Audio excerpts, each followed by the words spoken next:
welcome back to another episode of Lewwe here from Doc. I'm your host, Amanda Japal, and with me is the one and only Dr. the Right Honorable Keith Claudius Mitchell. So, Dr. Mitchell, how do you feel today? It's Independence Week. How do you feel? How's your weekend? Well, I feel good. I feel very independent.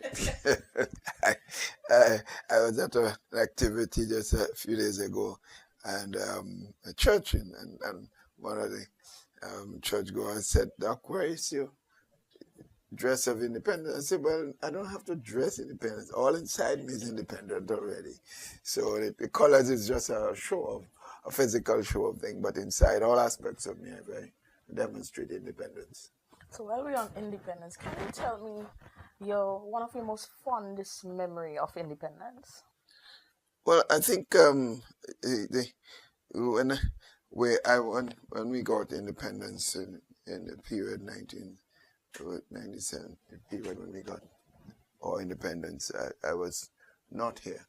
I was abroad at the time, and clearly it made me as a Grenadian person felt very well, very good that we came to the point in our history that we can decide our own destiny, particularly in terms of our own domestic affairs and so on. Clearly, every country needs to have relationship with other countries in the world. You know, no one is absolutely, totally independent at all, but at least we make decisions and we don't have to check with an outside force or outside country. So I felt very good. We had a nice celebration in Washington where I lived at the time, celebrating the independence. And I thought it was unfortunate that some of the people that I was linked with politically saw this as a political event and was against it and demonstrating against it because it was Eric Gary initiating independence. And then independence should not have been the partisan political issue. It's a political issue, but it should not have become the partisan political issue that it appears to have been done. I think even they themselves, years later, recognized that that was a mistake to have operated in the manner in which they did. So, looking back, how do you think Grenada has evolved politically, socially, economically? Well, we've gone through some difficult times, and maybe it's part of growing up. It's like you start off at a young age as a young boy, a young girl. You make mistakes or the issues that you would have loved to do differently as a young person growing up, and as you mature, your decision-making process has evolved. And I think that's similar to that of our country. So many of the things that were done maybe 30 years ago or 20 years ago, we say, but we would not have, in retrospect, in hindsight, that we certainly would have done it differently. So I would say that we are growing as a nation, and unfortunately, it's sometimes in the politics, I believe that we could have been showing a more level of maturity as far as our political activities is concerned. I honestly believe, as a person, I see us still being too petty with our political activities. There's a perception, I remember years ago growing up, if you were a GLP supporter, you don't talk to another person who's a GNP supporter, and similarly the reverse.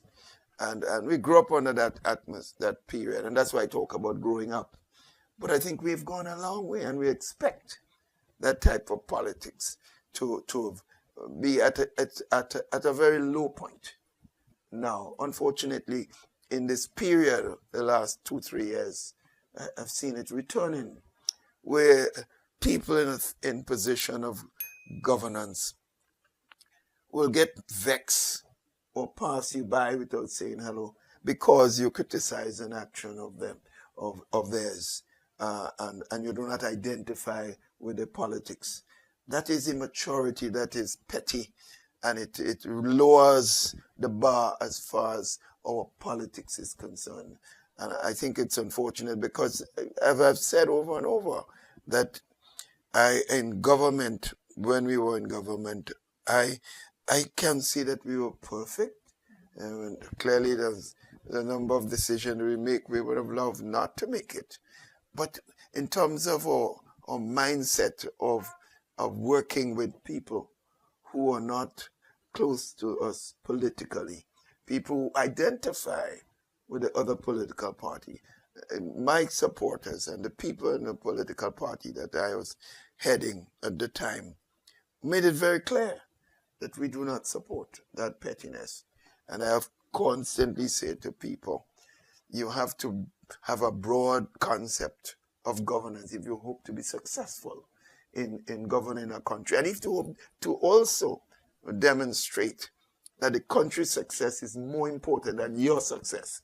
And if you take that position, God first, country second, and then everything else after that. So if you put yourself down below the ladder, then you would realize, then you would act accordingly, and that people would benefit more, and you in the end would look better.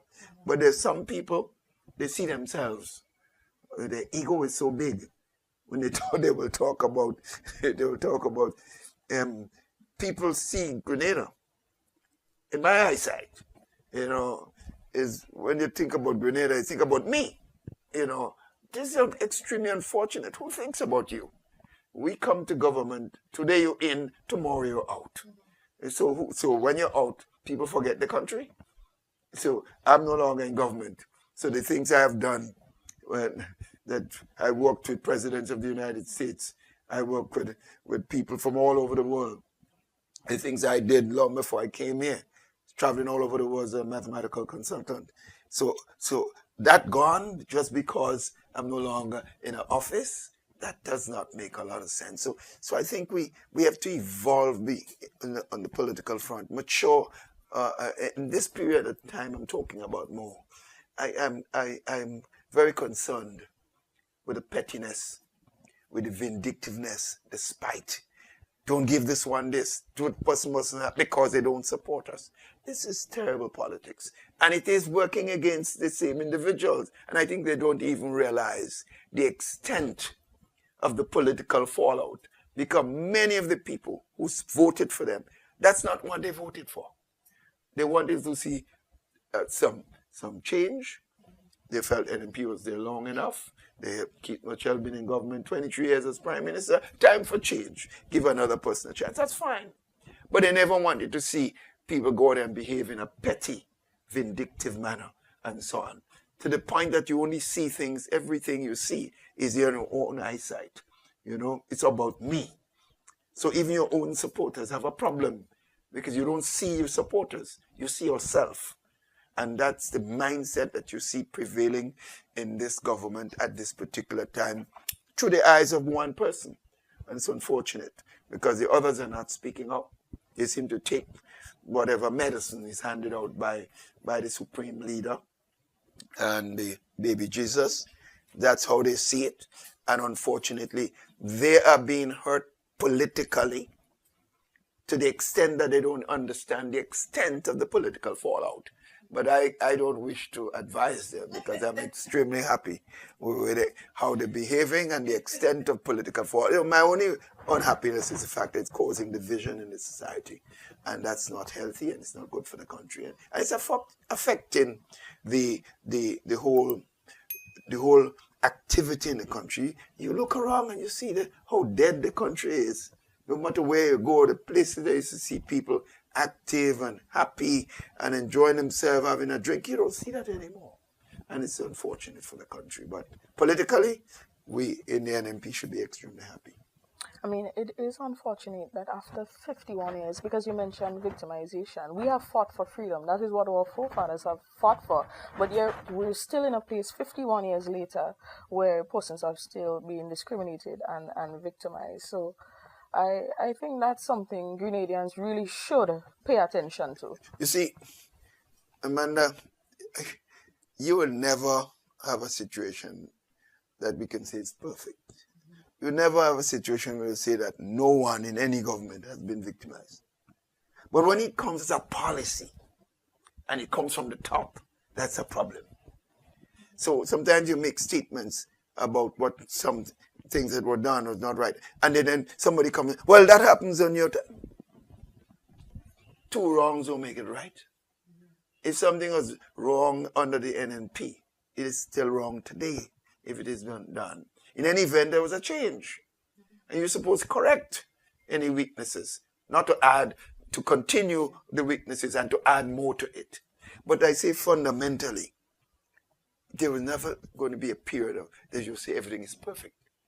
But I'm talking about when it appears to be a policy coming from the top of the government, then it becomes a serious matter. Because even some of the ordinary supporters or some of the own ministers of government or even MPs may not necessarily support it, but because you are in charge, they will not say anything. And they, in fact, sometimes they will not be willing to come and tell you exactly what they're picking up outside there because of the supreme behavior of the individual, and it's causing main problems in the society as a whole. Well, imagine, you were just speaking, and the first thing that came to my mind, the first thought was, well, imagine if you're bullying an entire nation. Imagine what you're doing behind closed doors with your own ministers, you know? No, it is a personality issue. Yeah. You could see the individual. You don't have to ask whether the people around that individual is happy. You look at a lot of the key persons in the National Democratic Congress who made sacrifices to build the NDC. Where are they today? You don't see them in any significant role. And if they're in a role, they may be benefiting materially and they keep quiet, but you could see they're not happy. I don't think there's any doubt. And so it is clear it's a serious personality issue. Sometimes I ask myself, the individual may have had a rough childhood. And sometimes people you see your personality and what affected you growing up. When you're in a position of authority, you see that mindset playing out because of what you went through, and you feel others must face the consequences of this. And I think that's a problem, and I'm very concerned for the country that the Prime Minister needs to look at his behavior and how he deals with people and going forward, because it's affecting the country, the image of the country. Because people call me up from all over the world, from the region, and say, what's happening to you all? Where are you guys heading? They're asking this question over and over and over. For young people like myself, Doc, yes. What would you list as the major achievements of Grenada since independence? Well, it is clear that I think advancement in education must have been a major factor. There's no doubt in my mind that we've made tremendous progress in education, and I think the NNP has to give them a lot of credit for the expansion, the entrance or the acquisition of St. George's University into Grenada. I remember that's why we must always give Eric Gary, because he made a bold decision when he accepted the offer to establish a university medical school in Grenada. And I remember a lot of people who criticized him and attacked him and saying that he was would bring diseases in Grenada because he bring in dead persons into the country and would cause problems. Today, if with his vision, look at what St. George University have done for Grenada. How many thousands of Grenadians have got scholarships? Hundreds of Grenadians have become doctors and medical personnel and nurses and so on. And look at me, Grenadians have received bachelor degrees and have gone on to do further things in other institutions. So I think we've advanced in many levels. The whole question of diversification of technology, for example, another major achievement. When we negotiated the liberalization of telecommunication, I was chairman of in charge of the negotiations, because I had the portfolio for science and technology in the entire CARICOM region for a few years, and therefore at the OECS level, we decided to confront this monopoly of cable and wireless telecommunication and the cost of telecom. The world is moving in another direction. And we confronted it, and we had a lot of backlashes from trade unions and so on, who were saying they're going to lose jobs and so on. And we negotiated and forced that liberalization so that Digicel and other companies were able to come on stream. And look at the reduction in telecommunication services in the country. And young people have benefited enormously. So a lot of young people start setting up their businesses. I remember a certain trade union leader was criticizing us when they were representing cable and wireless workers and was saying how we cause all his jobs losses because he didn't have the understanding of the vision, and you know exactly what I'm talking about. He would understand because he knows. And I said to them and to him, these workers are not going to lose jobs. They have to get compensation if they lay them off for the years of service. But many of these workers went and set up their own little telecom services and were able to create jobs. A lot of young people joined them in the services that they were providing. So you saw a lot of entrepreneurial spirit developing in the country. Those individuals didn't have the vision to understand and to see the future. So I think the NNP again must get tremendous credit. And the OECS region benefited from the work that we did as far as telecommunication. And the question of electricity, the advent of ruralification, young people all over the country. I give the story of doing A-levels and under, what do you call it, a torch, right? Masanto. I'm already dark already, and all my nose, everything become dark. So a plain job every day, you know what I mean? So I remember one guy come to me once and tell me, we need to have a job. I said, well, I have a job already. What am I? Yeah, I could play with you all, but I don't have to do anything. So now I'm making the point that all these changes occur with electricity, services, liberalization, telecommunication, and the whole question of educational development. And I think all this has been tremendous opportunities for young people throughout the length and breadth of the country. And sports, let's face it, when we invested in the national, I was criticized by some of the same people who today, that why are we spending all this money on stadium? We're getting it grant support, We didn't invest in money. And then we were saying, build a hotel instead, beg for a hotel. Because I was thinking about the value of sports in the development of young people in the country. Look, how we end up with a Kirani James? If we didn't have the international place for young people to develop their skills, the type of track that they run, so that they will be recognized when these school games are being held. People come around, scouts come around and they see the talent on these surfaces.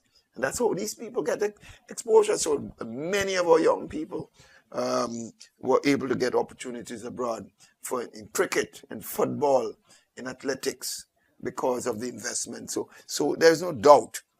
But look, today, we had the stadium, and we say we weren't satisfied that it should just be one facility for cricket. We needed football and athletics also. So that's why we had the second one. And therefore we felt that all the schools should be allowed to have their games at the stadium, to use the facility, until such time we're able to build another facility outside in the countryside. Today, most of the secondary schools are they're not going to Queen's Park because it costs. The present government is charging them fees that they cannot pay. So as I was coming in my area this morning, driving through my area, every day I pass, there's a school having sports in Busheshu. And I ask them why. They say, well, the cost of the stadium is prohibitive for them. So why is the government thinking of making money? Yes, you should have enough to be able to run the facility and maintain it properly. But why are you trying to profiteer from the services? The profit you make is the investment in the young people of the country. And it tells you something. So they don't have a vision for education. You're not seeing it. They don't have a vision for sports. Cricket, we brought international cricket here.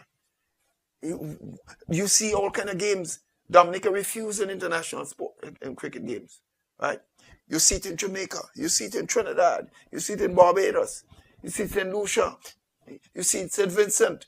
Not a game is being held in Grenada. I mean, people don't understand the extent of which we have dropped since the NNP went out of office in every single area of services.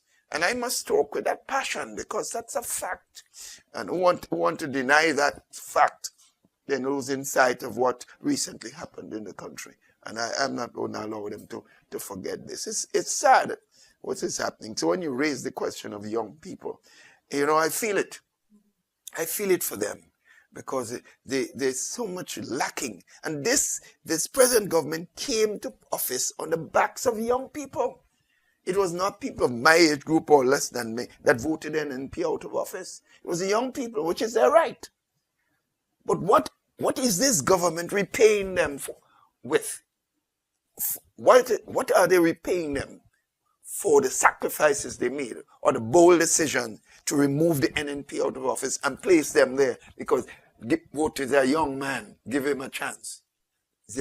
So that they were right in their view of making that decision. So what are you repaying them with? No services. Enjoying yourself. You're in Dubai every single month, every single week.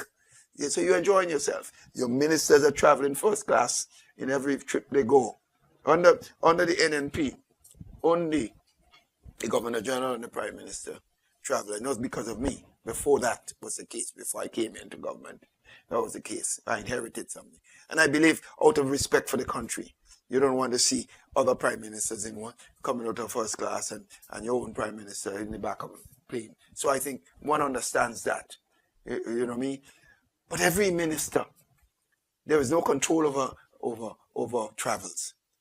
Every minister decides when he goes. Sometimes 3 and 4 and 5, 6 ministers are out, all in first class and living in the hotels and spending the taxpayers' money with no limits at all. That didn't used to happen. First of all, ministers had to come to, even me as prime minister, I had to go to cabinet for any decision to travel and explain the purpose of it.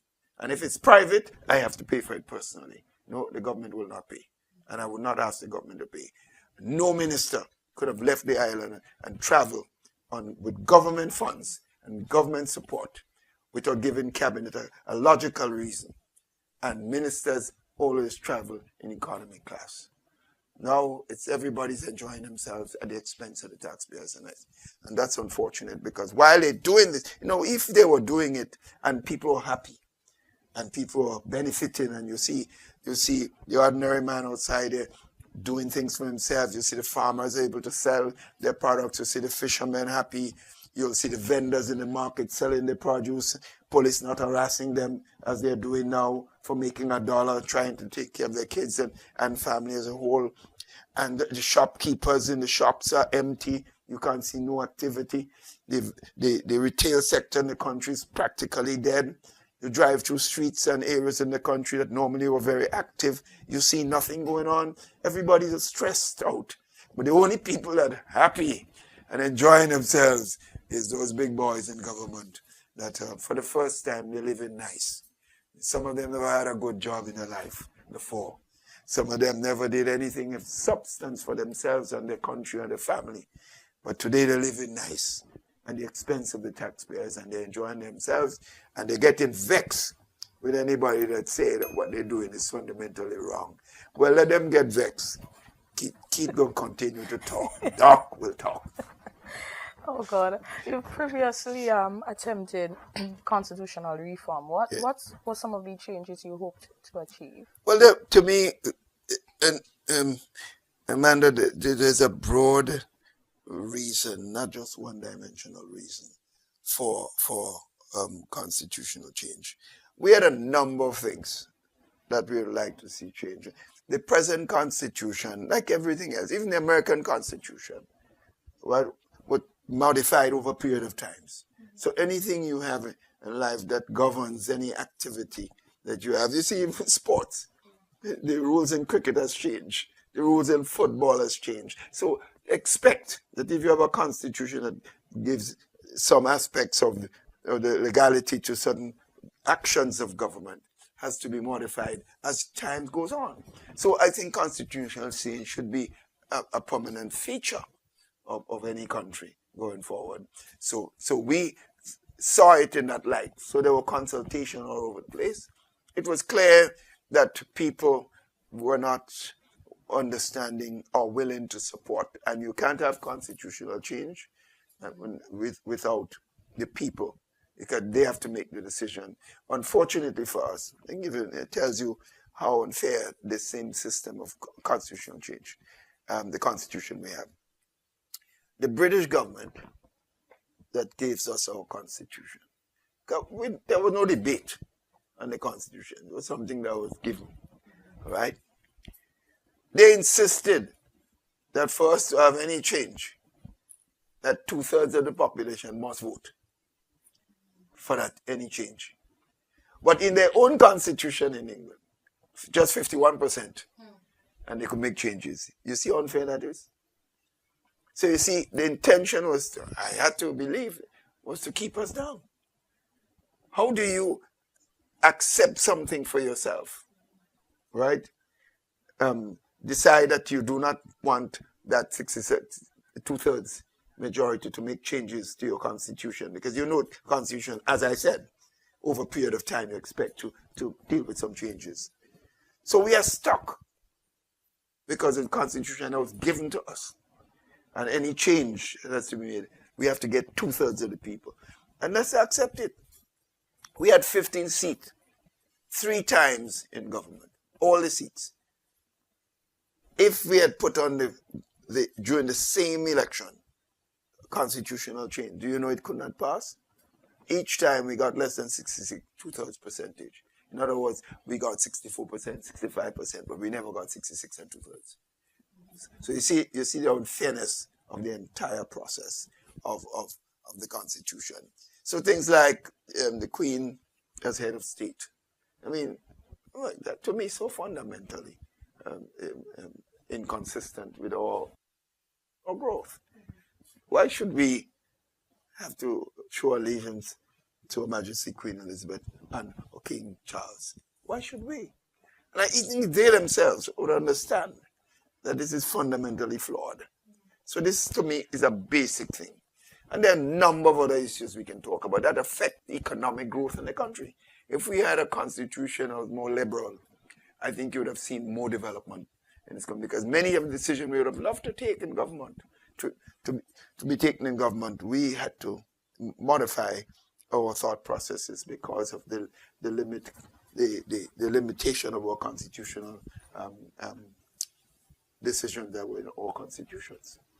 Well, Dr. Mitchell, some would argue that our constitution should reflect, modern realities, including things like term limits and electoral reform, and even a shift in governance structure. Where do you stand on issues like this? Well, look, my feeling is, I think we did say 2 terms.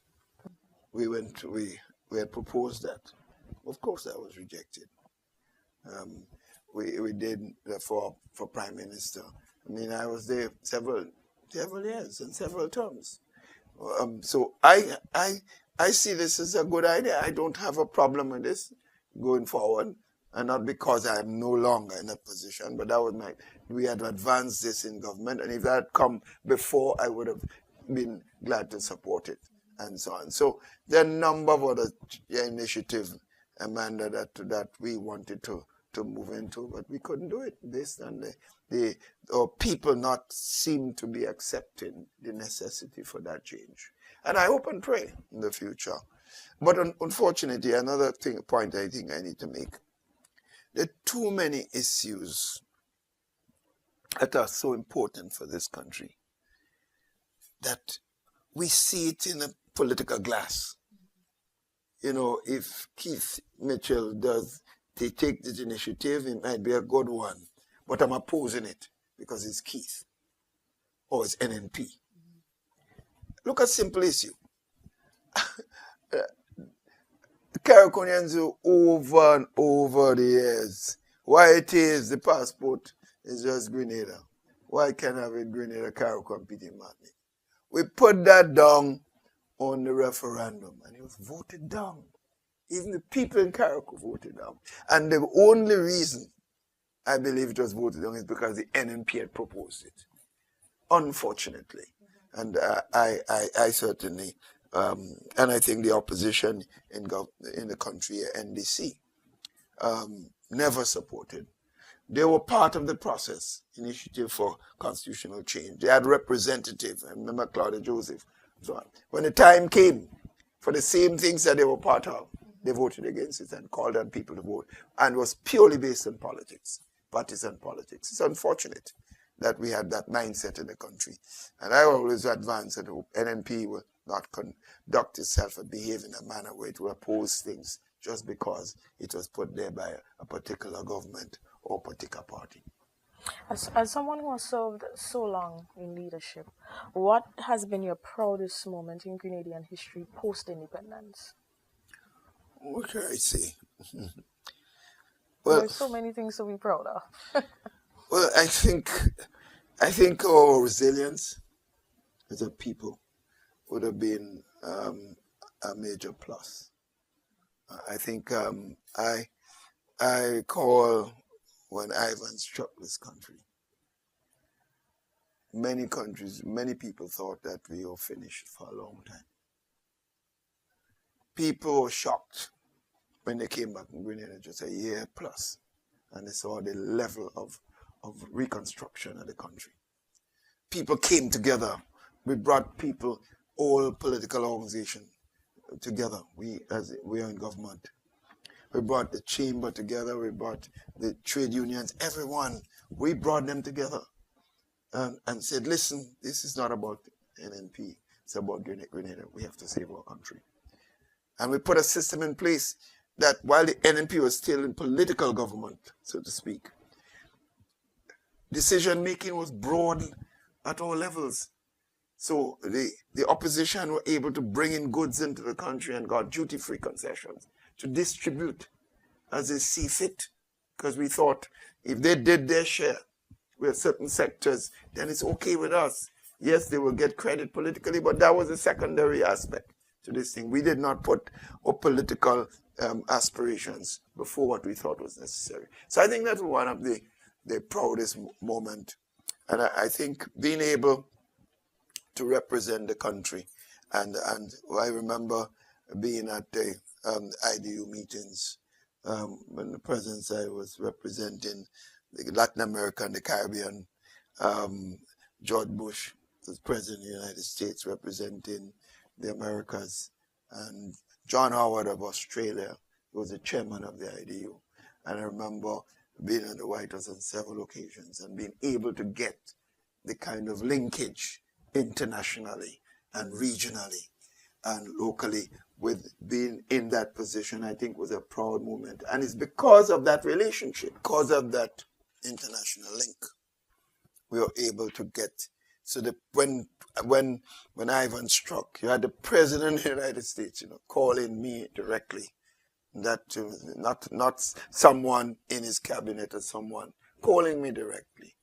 And saying that he was sending Colin Powell, the Secretary of State, down to Grenada to meet with me, and he spent a whole day with me. And within a week or so, $50 million in cash support came from the United States directly for the reconstruction. They sent several teams. And so I think that was probably, I would say, one of the proudest moments. But I must say, to capture it all, Amanda, having the people that you grew up with, the people that you come from, the society you come from, say to you as a person, to give you the opportunity to lead them for all these years, must be one of the proudest moments. When you could have the endorsement and accolades given to you by your own, there can be nothing better than that. Therefore, the 15-seat victory in 3 elections and the other 2 elections. And the fact that during that time, no one could say that power got to our heads and we acted as if we are above everybody else and that we are bigger than everybody. No one could say this. Some people just get 1 term, a half a term. They're not even sure they will get re-elected, but they're behaving as if they're God sent to this country. And in Parliament would be bold-faced enough and watch me and say to me that you fool me once, you can't fool me twice. I say, no, I fooled them 5 times. I hope you know you may not even fool them once. And that ended. And I watched this individual and said, something must be wrong with that brother. Something has to be wrong. And I feel sorry for him because I don't think he understands. I think the power has gone to his head to the point that I don't think he's thinking straight, unfortunately. I have to say those things because I see it. And I said Doc would always speak. You may not be right. You may not agree with Doc, but Doc going to speak his mind. And no intention to damage anybody, no intention to hurt anybody. These are my thoughts, and I will continue to do this. I'm writing my autobiography, and none of the things I'm telling you is stories that would be in my book. Long after I leave the show, gone, the great beyond, my stories are going to be told. And that's my history. That's how I intend to make it for the country that gave me so much. And we enjoy listening to your stories. Doc, just as we wrap up, independence is not just about the past, It's also about the present and the future. So how do you envision Grenada in the next 50 years? Well, I think the need for us to ensure that we can utilize the every sector of the society to the best of their ability. I think that right now we're still not utilizing people as we should. I would like to see more involvement of people at all levels as we make decisions going forward in the future, because there's so much potential, whether it's the entrepreneurial spirit of the Grenadian man and woman, they're there. But I don't think they've been able to harness those potential because of the limitation of resources. So I hope and pray that the possibility of oil revenues with the possibility of the deposit that we know exists and the ability to tap it and to use it to further expand all aspects of development in the country would be one thing, because whatever you do and whatever your intentions are, you must have the resources. So I see that as an enormous potential. And I would like to see much more use of the technology going forward with young people to be able to maximize the true potential of this country in every area. That's all the time we have for today, folks. We just want to say happy independence to you. Like, share, and subscribe to our channel. Happy independence, everybody. Love you all. Enjoy yourselves. Celebrate your independence. Show them